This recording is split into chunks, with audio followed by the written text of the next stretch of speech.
Welcome, everybody, to another episode of Goer Live, where we introduce you to some of the more interesting people and stories in the sport of snowmobiling. I'm your host, John Prusak. When most riders think of who the most influential people have been in our sport over the last 50 years, they might think of factory officials, racers, or even grassroots leaders. Today's guest ranks right up there with any of them, but you might not know his name. Tom Anderson's love of snowmobiling led him to start a regional snowmobile magazine way back in the 1970s. Before long, though, he and his family were launching what would become the Snowmobile USA series of shows and events that included events like the annual Novi Snowmobile Show that continues to this day. And since then, he's opened the World Snowmobile Headquarters and Museum. He's been a part of a group that purchased and really saved the Eagle River World Championship Snowmobile Derby Complex, and much, much more. He's been a tour guide, an ambassador, a Hall of Famer, and really touched just about every aspect of our sport. Let's let him tell you about it. So let's bring in my friend Tom Anderson now. How you doing today, Tom? Hey, doing good, John. Got my coffee here. Sit down, ready to little chat with you, and we'll talk snowmobiling. You got that big roaring fire in the background, kind of get that Northwoods feel going for you. Well, it's a little chilly here this morning, so we got it fired up, and hey, it's a snowmobile conversation, so I thought it'd be fitting. Absolutely. So let's, you've been involved in so many ends of this sport, but let's take our viewers way back to the very beginning. Well, how did Tom Anderson first get introduced to the snowmobile, and what were those first rides like? I hated them to begin with. We I were can't deer believe hunting that. up by Three Lakes, and people running around by snowmobiles all the time. We were trying to go deer hunting. I didn't like that, Yeah. but I got a chance to get a ride on one, and wow, that was fun. I came back home from deer hunting, no deer, but hooked on snowmobiling. That was in 1971, I believe. Really nice. So at that point, you're just kind of Joe trail rider or enthusiast, and you're just kind of getting a taste for it. Just a trail rider enthusiast, and Yeah. like anybody, once you get started on it, you get hooked basically, and that's what happened to me. Yes, it is a lifelong addiction, isn't it? And it didn't take very long. I was looking for a change of jobs at that time, and I wound up starting the Snowmobile magazine. There wasn't anything in southern Wisconsin at that time for it. So I started that. Didn't know anything about it, but tried it, started, got it going. So that Hummer magazine, magazine then became the official publication of the State Snowmobile Association, and all of a sudden we had 21,000 subscribers to it, made it the largest state publication, and things just boomeranged from there. Went right on. so that magazine was Hummer magazine. As you said, it was kind of a regional snowmobile magazine with a big following. What sort of things did you regularly cover in there, and what sort of events were Well, you it was involved with? snowmobiling and basically Wisconsin snowmobile news is what it turned into be. Okay. We stayed in Wisconsin. There were national magazines out, but there wasn't any state publication at that time. Okay. Um, well, we started that, filled that little niche, and it succeeded. It grew. So were you testing the new machines at the time? Were you doing tour stories? I mean, I imagine We that you did. started with travel features. Okay. With travel features. It was a good excuse, John, to go for a trail ride, take the camera and a pencil and write a note about it and put it in a magazine. And we kind of like to do at least two travel features of the various counties in the state, each issue. And we had 7 issues, so I had 14 counties a year that I went snowmobiling in. Okay. By the way, that's still my excuse to go trail riding is taking a pencil with me and taking notes and acting like I'm working, but don't tell my boss. I So, won't say that. No, I won't say that. No. yeah, exactly. People always said about how great it was that you can go out and go snowmobiling all the time. I said, yeah, but I had to kind of back it off a bit, tell them, but I had to work at it. Yeah. Yeah. But no, I was fun. It was enjoyed. It was an enjoyable part of it. And the people I got to meet were the great people. So it's a different era back then. We'll talk Yeah. about that a little bit later. Okay. So how does this all lead to you being the kingpin of snowmobile shows? How do you decide that you wanted to start your first one Oh, and grow it into the all of the shows that you built? probably about 1973, 2 years into the business, I was at the show at Milwaukee handing out my magazine, free hands, out like everybody does. And the show promoter would tell me about how many thousands of people came through, but I only gave out about 150 magazines. Okay. And it was just a poor crowd. I thought there's a better way of doing it. I talked with some of the manufacturers that were there, and they said, well, "Why don't you do it, Tom? You have the magazine. You have promotional advertising ability. You do it." Not knowing any better, I tried it, and by 1996, we had 6 shows throughout the Midwest. They just It, kind of boomeranged and took off. if I recall right from talking to you in the past, that first one was in about 1983, wasn't it? Down southern Yeah, Wisconsin. Okay. So and what Oconomowoc. so what early lessons did you learn from how to run a show and what they kind of mean to the snowmobiler and the snowmobile businesses that we see at the shows to this day? They have become well, I changed it from a show to a show and sale. Uh-huh. We had one of our displayers, I think you know him, Ted Nielsen, down out of Yeah. Illinois. Teddy, as we call him. Teddy came in and rented a small building, a small office, small room in a show hall, I should say. And he had his own store in there and he was selling product. I looked Okay. at that and I thought, that's an idea. You go Yeah. to a show and you handle it and you touch it, but then you got to go back to your dealer 2, 3, 4 days later, a week later. Why don't you sell it right now when you got it in your hands? And that's the philosophy we came up with. Let's show and sale, put it right there. And the sale part of it took off big time. Yeah. Um, that's what grew the show, is the sale part of it. As you Plus said, the fact it's a social activity. We put together a fashion show. We put together a beer garden. We put together a picnic area for people could sit and chat and talk. It was a social event in addition to being a show. as you alluded, I mean, by the mid '90s, that thing grew. I mean, I remember going to shows of yours in St. Paul and Grays Lake, Illinois. There were shows in Duluth and Iowa and all over the place. I mean, you've always been kind of a family business, but what was the upside of that era, and how stressful was it doing all those shows through the fall? Oh man, John, we were on the go constantly. We had, like I Oh, I said, bet. 6 shows in '96. That was kind of a little saying, 6 in '96. Yeah. And it was just go, go, go. You'd get home from one on late Sunday night and you'd pack up Monday, Tuesday, Wednesday, head for the next one. Thursday, Friday show, Saturday.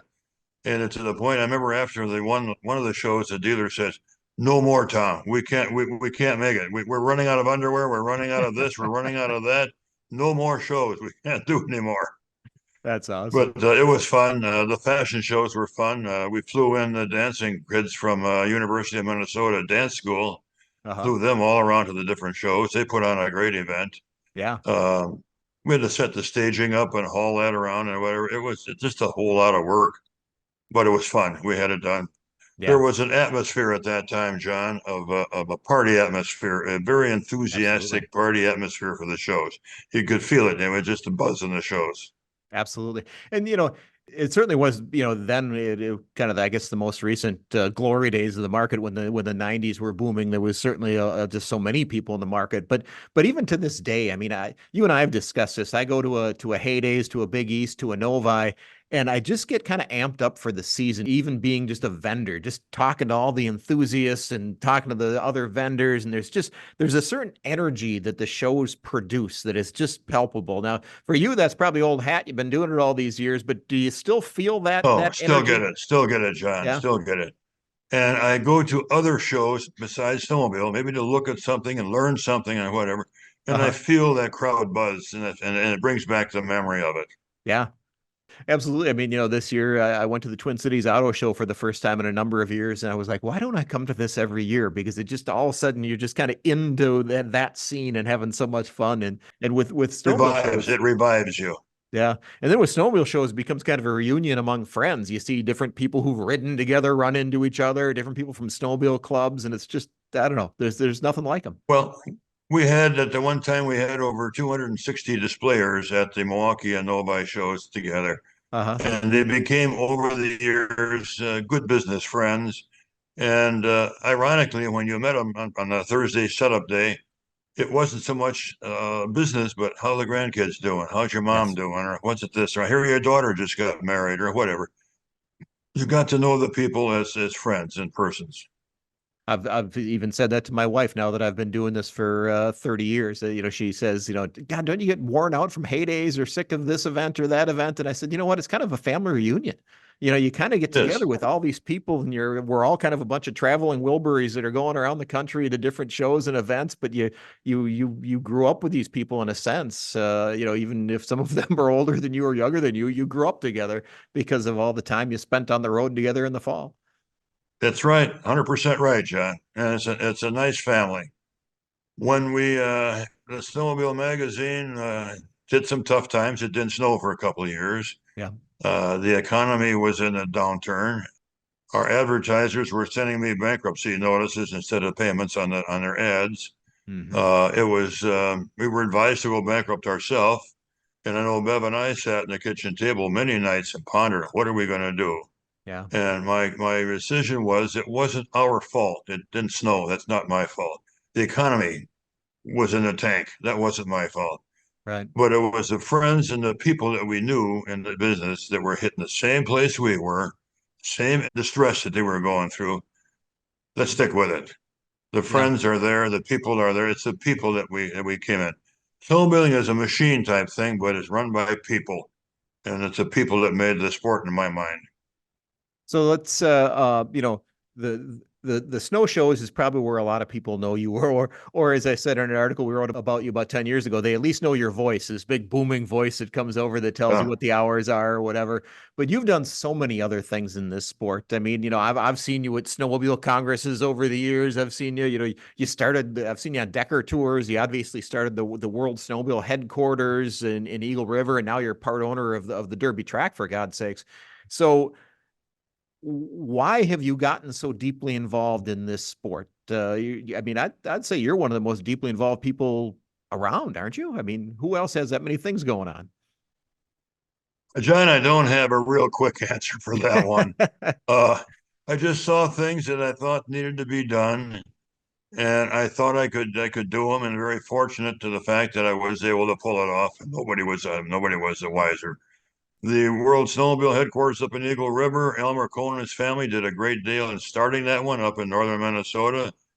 But I thought it needed to be done in Eagle River, the snowmobile capital of the world, have more exposure, have more people through it.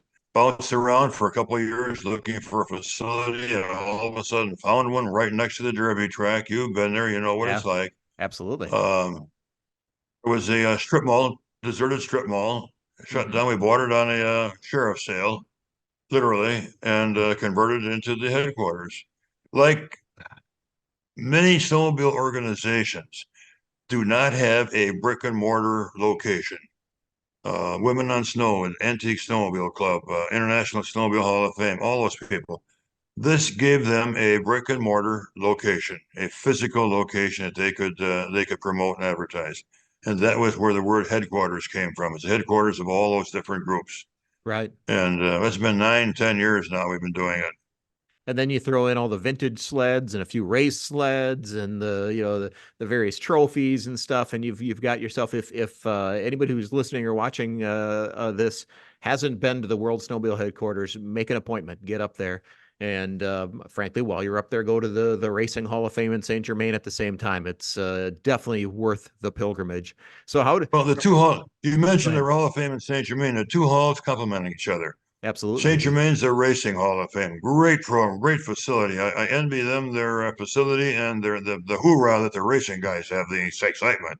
Yeah. Our international is more for the trail builders, trail people, a more conservative group of people, but the ones that built the sport, the ones that built the trails, put the clubs together, did the legislative work, all that, the behind the scenes people, and they deserve something, and we were able to give them that. I mean, a lot of people know, when they think of famous people in the snowmobile business, they think of the Edgar Hittines and the J.R. Bombardiers and the people like that. Have you ever thought of kind of your own role in this sport? Again, you have so many touch points with consumers, with the industry, with different things like that. You're kind of a central hub, Tom. You've really become a really interesting person in this sport from its history. I probably might say this, John, I didn't know any better. I just thought I wanted to get it done and went at it and did it. Fortunately, I had a great family. My wife is 62 years. She just passed away last fall, but she was a big supporter for me. And then the three kids all became snowmobilers, Lisa, Lori, and Scott, all of them. They became, Yeah. and they worked in the shows together. We had an office together, one great big room in the office where all four of us were together with our show business. We've just been very fortunate to have good people around me that help me make it work. You bring up your family, and that's one thing I've always been impressed with the Anderson clan, as we call you. The way you guys stick together, the way you've always worked together in your various businesses and things like that. And frankly, whether it's a Hall of Fame banquet or whether it's the end of your shows, the way you always recognized your families over the years has really been impressive. Why? I guess seems like an odd question, but why is family so central to you and everything you do? I could say a smart aleck response to cheap labor thing, but no, I was very fortunate. They all got the snowmobile bug. They all snowmobiled. They all rode when they were little kids. Yep. Um, they rode in a backpack or in a front pack when they couldn't even walk hardly. They were snowmobiling, riding with us. Each one has their own little niche, their own little abilities to do things, and they all work together. And we were quite a crew. We were quite a well-oiled machine, as we put there with the shows. Each one Absolutely. of us had our own little niche to work with, and they did it. Not everybody can work with their family, but you guys pulled it off. And from the outside looking in, pretty Yep. dang Like I seamlessly. said, So very good blessed and job. very fortunate to be able to do that. Yep. Very much so. So just real briefly, how does all this lead to owning the Derby track of all things? Perhaps the most storied grounds in our sport is you're now a co-owner of that. How does that come about, and what's that like? Well, I've started going to the track in 1973 when Bob Eastman won, and been there going ever since. I just added up the other day. It's 51 years of going to the Wow. Derby track. A couple, three of us saw a few years ago, it has to be about 6 years ago now, an opportunity to purchase the track from the Deckers, specifically from Chuck Decker. And we thought we could bring it up another scale, another notch. Chuck did a great job building the expo halls and the suites and everything else over the years. He had kind of changed his interest to his daughter Natalie's racing program. Right. He was looking to make a change, and we decided we wanted to keep the track history going. It had great history at that time. We just celebrated 62 years, 61 years of Derby. Mm-hmm. Barely managed to in the snow this year last year. We did Yeah. get it done though. Yep. But that's how we got by on that track. And for me, it was going to be a 3-year program. That was it. Um, First year was a lot of infrastructure to be done, fixed up, and that we did that. Second year was something called COVID, Yes. and that shut things down. Not shut them down, but that slowed them down big time. Third year, we kind of started bringing it back again. Fourth year was coming around pretty good, and then last year was disaster with the lack of snow and moving things around. We were able to get the vintage and the Derby history retained, but just barely. And Yeah. so no, yeah, it's a challenge. Another one of the challenges I took on, and hopefully this year we'll have a better year, better program. Well, Mother Nature owes us one or two or five or seven. So you We got to are be optimistic happy. if you're in this sport. Oh, same here. Yeah. Uh, Advanced ticket sales exploded this last 2 weeks. Really Put nice. the advanced ticket notice out there, and bam, bam, bam, bam, bam. We've got it. It's been great to feel, great to hear that enthusiasm is still there for the Yeah. Derby. Well, So you can count on seeing me there again, unless you lock me out, because I'll be there every year. I know it. I know it. I know it. Always Yep. good to see John. And we're never going to have one person to the track anyway, and that's John Prusak. There you go. You and I will be there together forever. Right. So okay, enough of all this business talk. Let's get into some fun stuff. First of all, what do you enjoy about snowmobiling? What about a day of snowmobiling is special for you? Personally, just Yeah. to be able to get out and enjoy the winter scenery. I'm an outdoor guy. I like to hunt, fish, golf. Snowmobiling was something that filled in that winter niche that I didn't have Like I said, once I got on one, I got hooked. Yeah. I'll quote our friend Mr. Hattin again, Edgar's comment about it's a disease and there's no cure for it. Yes. Um, I just enjoy it. Our family all enjoys it. I have two granddaughters that when they were just able to walk, put them in their snowsuits and they could just hobble around. They could hardly walk. They would go around. Fortunately, we got 4 acres out here outside in the country, and they would go around and around and around the house till they ran out of gas, Yep. and singing all the time. And that to me was somebody having fun on it, to see other people having fun and enjoying it. Women on Snow, I was fortunate enough to be invited to a Women on Snow event in their early years. Dorothy Deer was one of our writers, and Okay. Dorothy's mother was sick. She couldn't make the trip. She was going to cover that for the magazine. So they invited me to come and fill in for Dorothy. My name was Thomasina, the only male in the whole group. Those ladies epitomized the sport of snowmobiling. They really did. Yeah. Um, when it was all over with, they were loading up at the Chanticleer. I was loading up too to go home. And I hear this screaming, hollering, yelling. And I thought, my God, somebody's getting killed. No, they were so enthusiastic and screaming about the great time they had. And to That's me, that awesome. was the essence of the snowmobile sport, enjoying something, Yes. enjoying the winter, enjoying the sport, enjoying the camaraderie of each other. That was one of the highlights of my trip Yeah. in snowmobiling. Another one was a ride from Illinois up to Copper Harbor, Michigan, back Nice. in '84. We didn't have GPS at that time. We had the paper trail maps. And I Hmm. remember my living room floor was just stacked with trail maps, glued together, taped together Yeah. to get the map going. A friend and I, back just about 10 years ago, rode that Continental Divide Trail from Lander, Wyoming, up through Jackson Hole and West Yellowstone and around back down to Goose Wing Ranch and back to Lander and whatever. Fantastic ride. Just scenery, absolutely gorgeous Western scenery. I just enjoy getting out in the snow, listening to the hum of the motor, Yeah. and just enjoying it. That's a personal best for me. Yeah. It's If that answers, that answers uh, a whole bunch of questions that I was going to ask you. You knocked okay. them all out at once. But there truly is nothing like our sport, and it's thank God for that, because after winters like last winter, where so many people didn't get to ride, when you get back out and reinvigorate that, there's you know. I've worked on our ATV magazines and our personal watercraft magazines over the years and different things like that. But when it comes down to it, there's just nothing like snowmobiling. And a good day of snowmobiling trumps everything else in my mind. I don't have experience in those other activities like you do, but I'm glad to hear that. And I can see where you're coming from on it. Yep.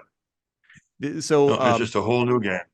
years ago, I remember I was on a Decker tour with you. I think it might have been a Parts Unlimited ride. I can't remember, but we were with a group of people, and you were explaining to a couple of the people looking up into the trees. There was some hanging snow off of one branch, and you were explaining the snow snakes that live in the UP up in the trees. You've always been a tremendous storyteller beside the trail. Where do you think that comes from? I've just enjoyed life. I've enjoyed having fun in life. You can go through life with a sour face, and that's all you'll have. But if you go through with a smile and you go through looking at the positive things in life, you'll have a positive life. Yeah. I remember trips like that, snow steaks, also something else, a handful of chocolate covered raisins. And you at a pit stop in the middle of the trail, and when you kind of walk off to the side, and you drop them on the trail, and then you bring people over and say, "Oh, look, look," and you pick them up and you take them in horseshoe hares, horseshoe rabbits, and people look at you like, "Oh, There's have something a fun wrong with like this that." Just guy. it's a fun sport. Yes, it is. Um, I'm in the Iron Dog Brigade. Our motto is dedicated to the fun of snowmobiling, and that's an early thing that I got into, and I loved it.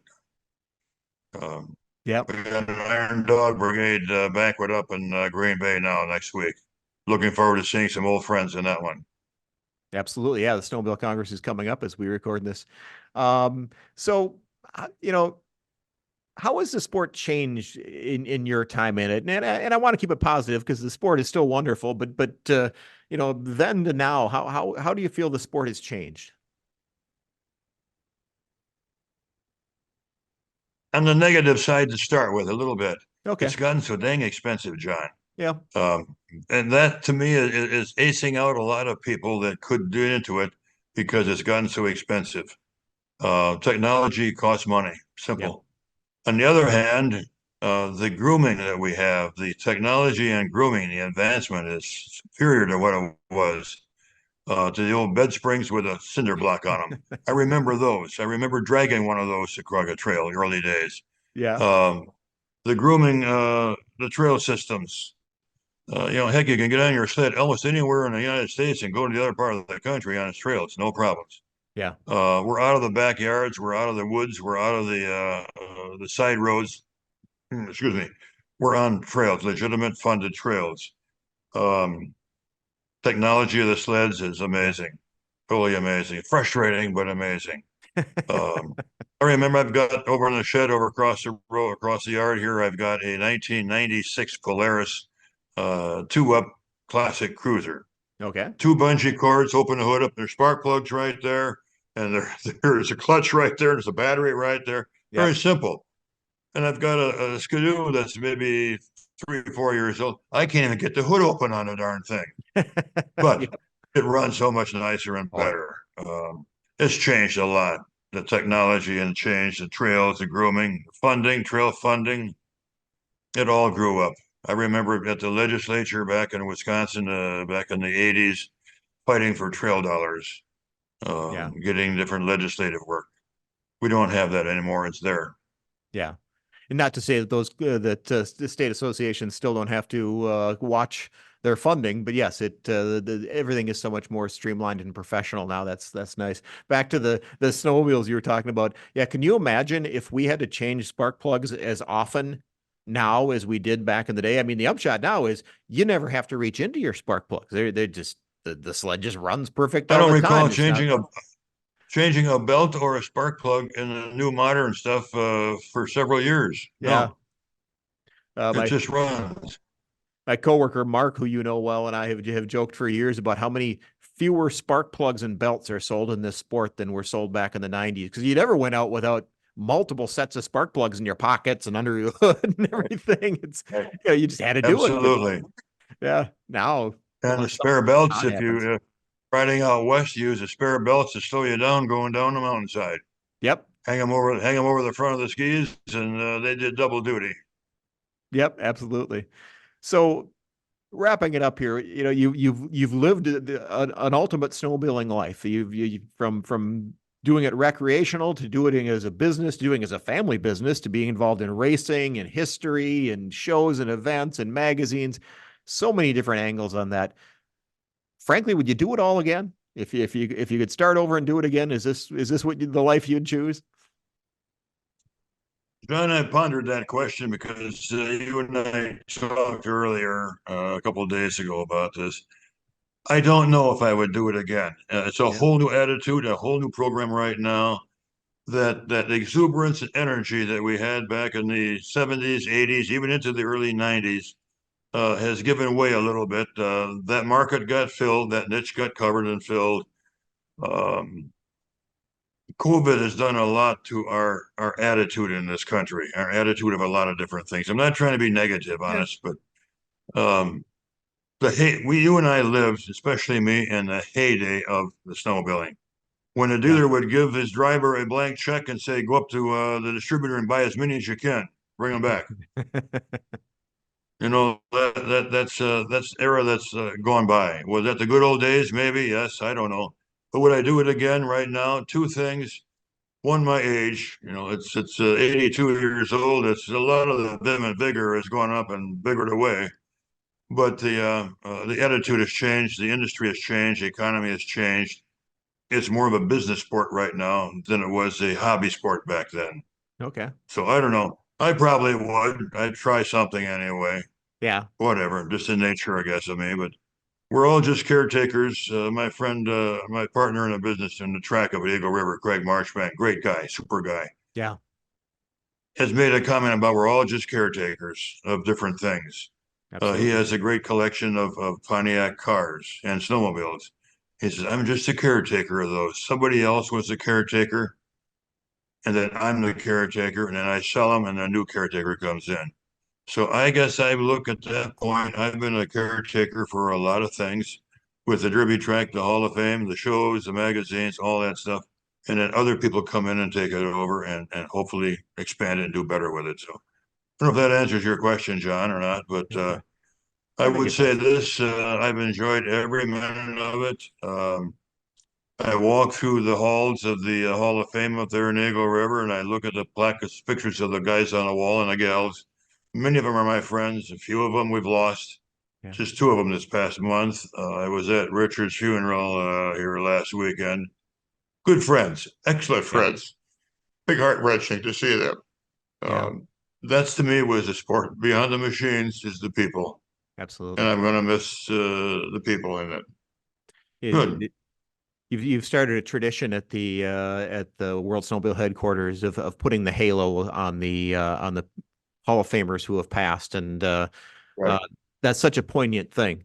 We're as a sport, we're really losing that first generation of people who built our sport in so many different ways, and it's heart wrenching, but you know that they probably had a really good life if they were a snowmobiler, frankly, and enjoyed, because I think snowmobilers are people who, enjoy life, enjoy the outdoors, enjoy interacting with other people. And so the people we're losing, it is heartbreaking. But we've got to remember the, Uh, we mentioned uh, we mentioned Richard Decker and the Decker Tours. I've been fortunate to ride many different states with Richard. yeah, Rode Iceland with him, rode up in Finland with him. We stuck into Russia a little bit and back out. Wait, nobody, don't tell anybody that though.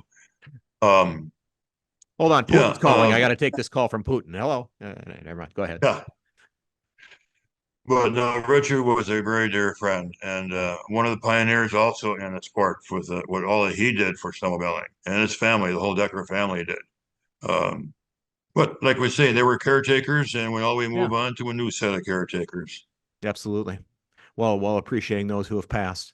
Tom, I want to thank you for your time today, and I want to thank you on a personal level for all you've done for the sport, for the business, for guys like me who enjoy this sport and the history that we celebrate so much. So we will see you at Eagle River. We will see you at Novi, and we'll keep moving forward together. Well, John, appreciate the time. Appreciate getting to talk again. Quite often, you and I talk business time because it's a business conversation, but this is a good one. Thank you for sharing with me. Perfect. Thank you.